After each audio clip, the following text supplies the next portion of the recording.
Hello everyone, I am going to talk about the relevance, scope and influence of culture in working with individuals in the Indian society. Do you know the art of reaching out to those in need is not new to the Indian society? For ages, people have been living and flourishing by being an aid to each other.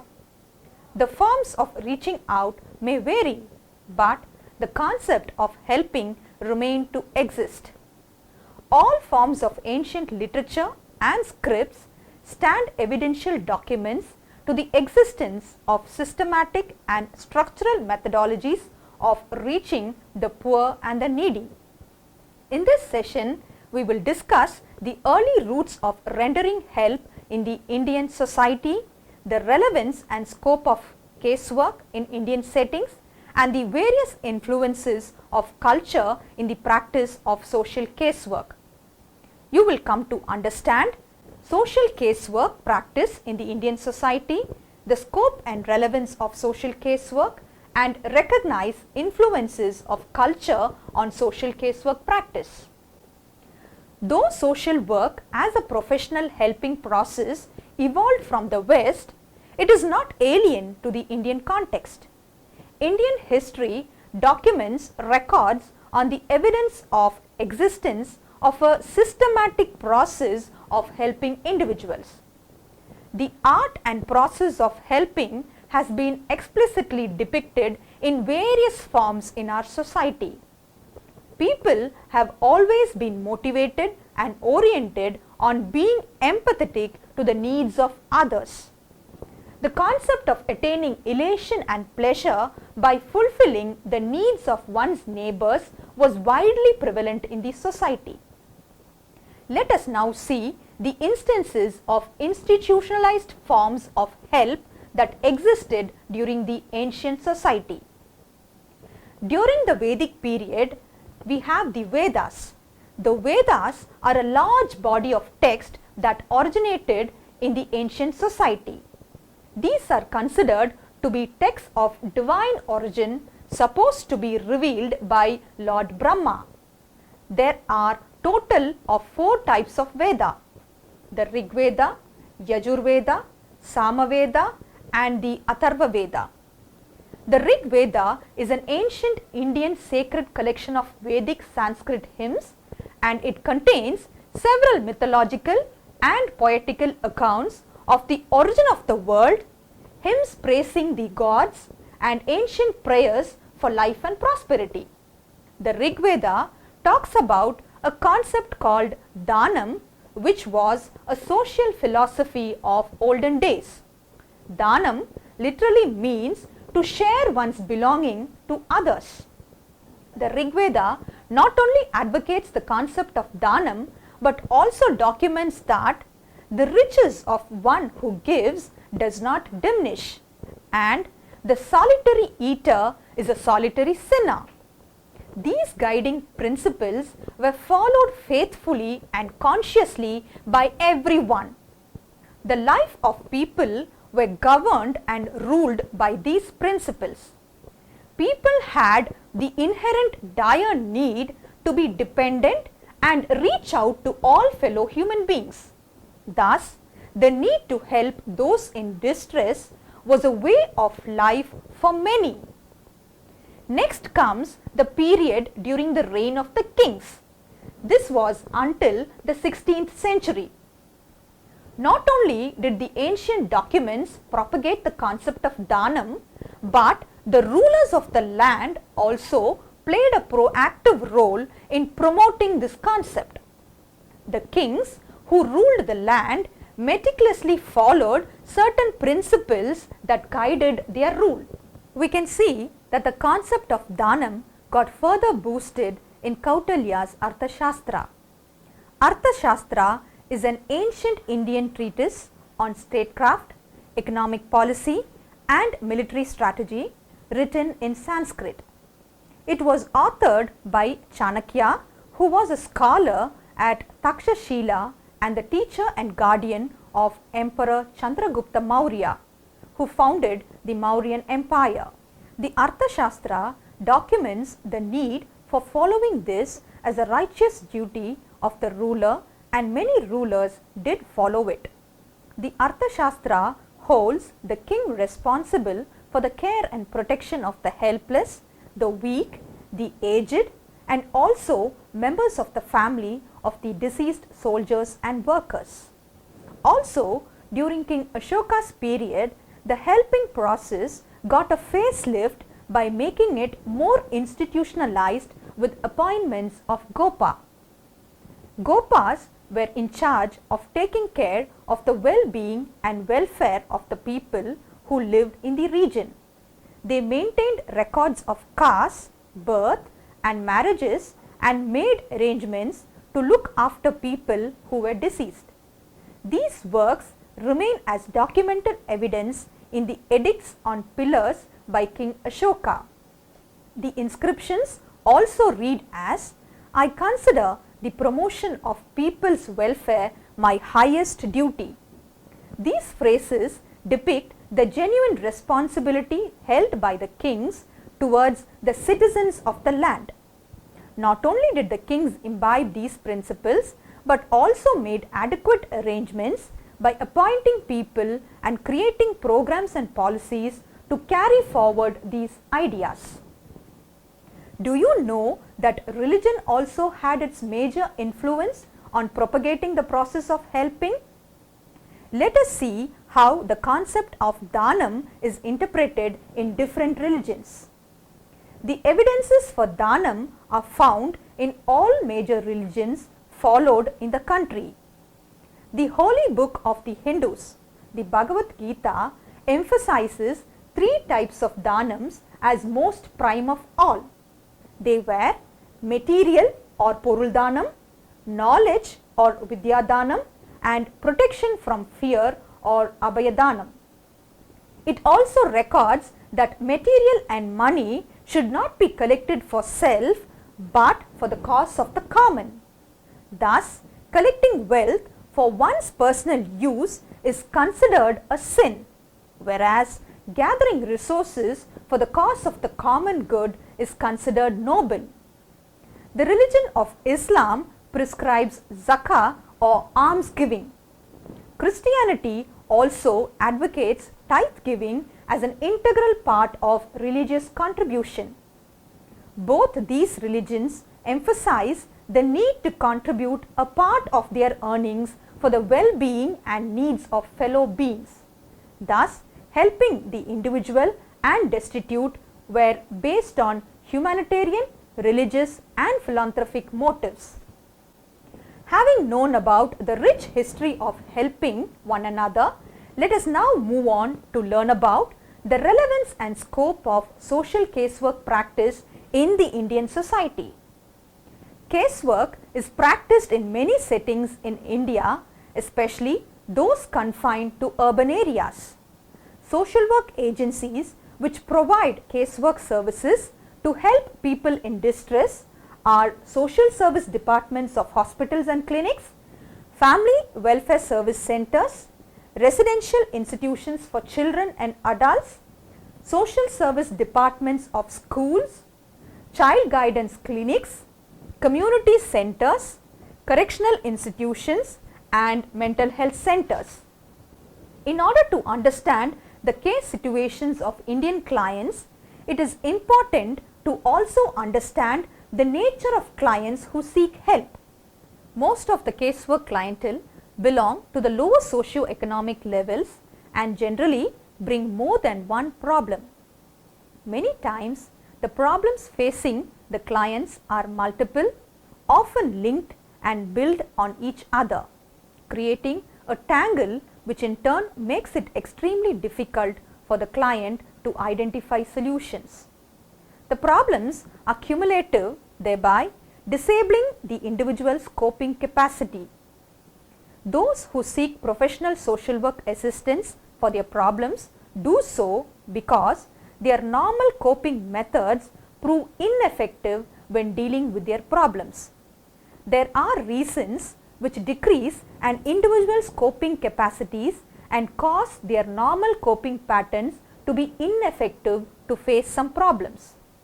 These reasons may be broadly divided into 5 categories: lack of material resources, misconceptions and situations and relationships and lack of appropriate information, illness or health related handicaps, emotional distress resulting from stressful situations, personality features or deficiency.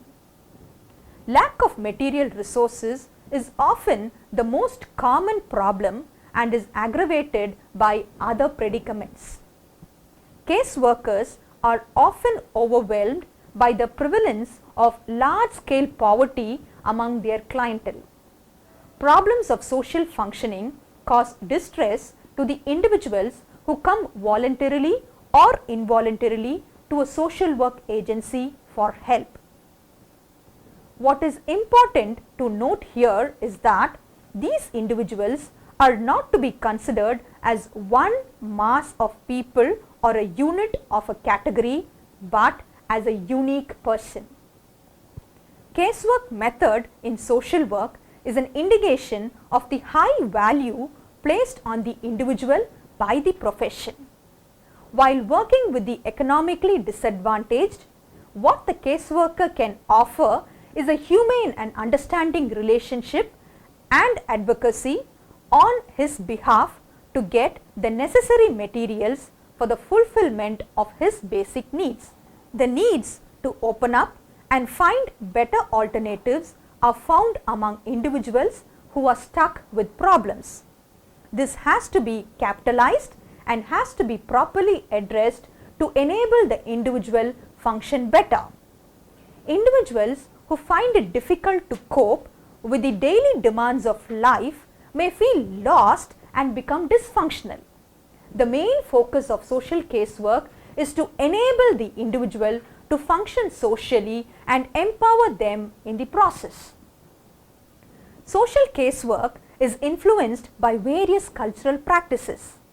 While working with clients, it is indispensable to understand the socio-cultural background from which one hails.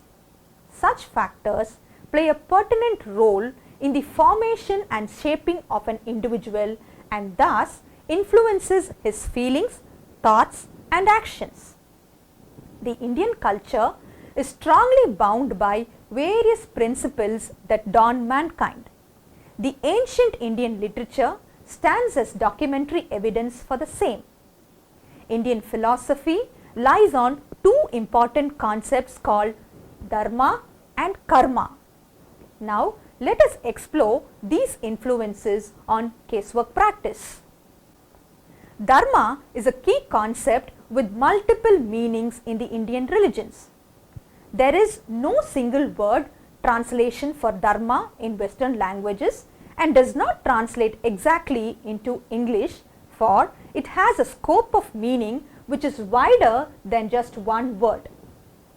Dharma is a fundamental concept referring to the order and custom which make life and a universe possible and thus to the behaviors appropriate to the maintenance of that order. This is defined by Oxford Dictionary. Dharma signifies behaviors that are considered to be in accord with the order that makes life and universe possible and includes duties, rights, laws, conduct, virtues and right way of living. Dharma is a concept of central importance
further sufferings. In a sense, Dharma could be seen as one's lifelong task and karma the steps that one has to take to complete the task. Karma comes from the Sanskrit word karman, which means action. Karma can be thought of as a cosmic tally book.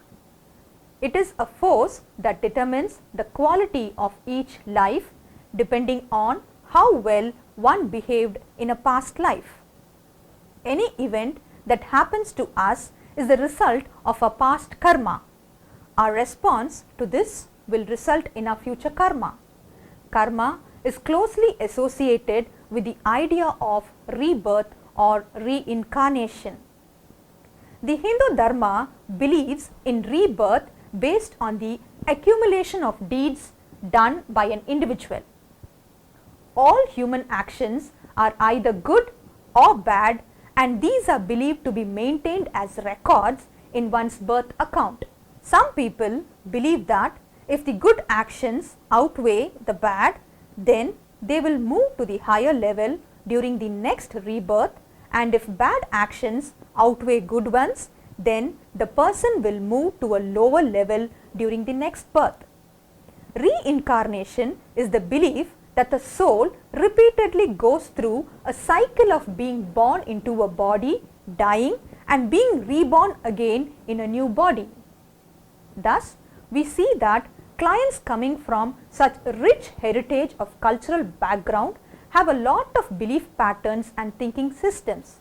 Hence, in working with them, we need to consider these influences and use them appropriately to address concerns brought by the clients. Casework treatment should not be limited to psychoanalytic plane alone. It should be enriched by skills developed out of vast storehouse of knowledge of philosophy and religion. A caseworker needs to develop intuition while working with clients. In the process of seeking help and guidance, there are several socio-cultural factors which pose as inhibitions to an individual. It is pertinent to understand that any individual is part of a system and the system has an inherent influence on the individual. People live in a patriarchal society which has tutored them unwritten norms of living which govern life. Many follow these norms as a way of life, imbibing into them, transmitting and propagating all these principles and unwritten rules to the subsequent generations. Some of the commonly prevalent norms, for example, are: weakness should never be a sign of manhood. Men should not cry. Problems should never be spoken out. Revealing one's problem is a sign of weakness. Happiness can be shared, but problems are for self. These factors play a very important role in the ability of an individual to accept himself as a client and to further his goal in life. The mere fact of accepting has a lot of implications because unless the client accepts his problems, it would not be possible to find suitable ways of addressing the issue. Ability to understand one's situation enables the individual to search for opportunities and resources to find suitable measures to navigate the issues. The individual has to be understood in his socio-cultural context, which has an important influential role in their lives. Many individuals rely heavily and blindly on superiors or people in authority for all decisions in life without understanding the need of the self, which is often contradictory in nature. This is known as authority dependence. When authority dependence is an accepted cultural norm and practice, any deviation is considered to be abnormal in the Indian society. Abiding by the words of elders and carrying forward one's duty and responsibilities according to the instructions of them is considered to be of a superior behavior. Many individuals place blind faith in these words and fail to question the rationality behind certain deeds and actions. Let me briefly mention about the impact of social hierarchy in Indian culture. The Indian culture has a strong social system which greatly influences the behavior of people belonging to that particular class. The caste system is a system of social stratification. Individuals belonging to a particular class have a set of norm of behavior to be adhered to and are expected to perform it without questioning the system. Any deviation is considered to be abnormal. Caste is commonly thought of as an ancient fact of Hindu life, but various contemporary scholars have argued that caste system was constructed or strengthened by the British colonial government. The Indian caste system, which is in existence for about 1200 years, have become a part of our existence. Though the caste system has no legality in India, it is deeply ingrained in the Indian culture and has written norms of behavior for each group. Those belonging to specific caste groups believe that they are destined to behave in a particular way. This belief influences their thought, emotions and actions. Thus, the caste system has left people with scars of identity that taunts their position in the society. Let me summarize. The practice of working with individuals who are in distress is not new to the Indian culture. However, the uniqueness lies in the several factors that govern the formation and behavior of an individual. Socio-cultural factors play a significant and pertinent role in the nature of the perception of each individual to his or her life and well-being.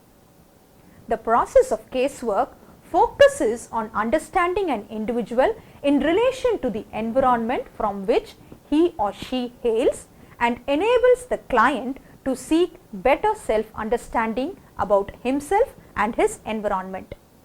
It is therefore essential to have a wider perspective of the various hidden, unwritten and unexpressed norms that go into the making of an individual. The individual is a part of this whole universe and his relationship to the outer world is interlinked. Hence, in this process of helping a client who seeks better self-understanding, the challenge encountered by the caseworker is the need for proper understanding of the society from which the client comes. I am sure this session was informative. Let me sign off for now and hope to meet you again in some other session. Thank you.